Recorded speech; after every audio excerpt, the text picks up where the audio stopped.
қазақ елі әріптестерімізге рахмет айта отырып, біз бағдарламамызды әрі қарай жалғастырамыз. Бұл жаңа күн бағдарламасы және бүгін үйренде жүрен Айдары. Бізде қонақта дизайнер Жұлдыз Байкеева. Жұлдыз, қайырлы таң. Сәлеметсіз бе? Қош келдіңіз. Қош көрдік. Бүгін немен мақтанасыз, не көрсетесіз бізге?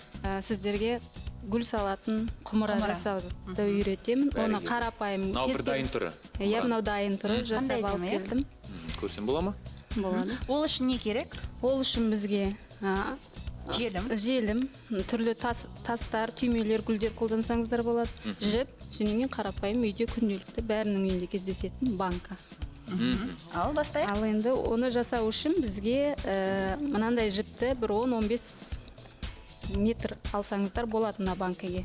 Соны мына желімнің көмегімен өстіп орап желімдеп бастайсыздар. Басынан болсын, аяғынан өздеріңізге ыңғайлы кезде. Ыңғайлы орап. Иә. Желімнің көмегімен орайсыздар. Желіні толықтай сыртына жағып шығамыз ба? Иә, желімді бірде банкаға жағамыз, иә? Банкаға жаға отырып, оны орап шығасыздар. Қазір біз желіні қоса алмаймыз тоққа дегенмен... Иә, қоса алмаймыз оны енді. Қалай істелетінін көрсетіп жатырмыз. Шамалап көрсетіп жатыр, иә. Осыны толығымен аяқтап, жіпті орап болғаннан кейін, осылай.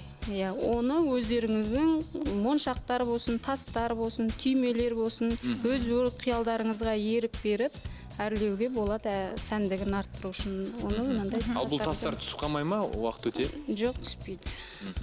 Бұл желім. Әркім енді өз талғамына байланысты әрлендіреді, иә? Әрлендіреді. Міне, біздің құмырамыз дайын.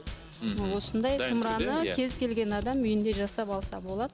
Ақшасын көп құймайық. Өте жақсы дүние екен, креативті және... Гүл салатын. Гүл салсаңыз да, қарындаш қаламсап қойсаңыз да болады. Қолда бар нәрселермен.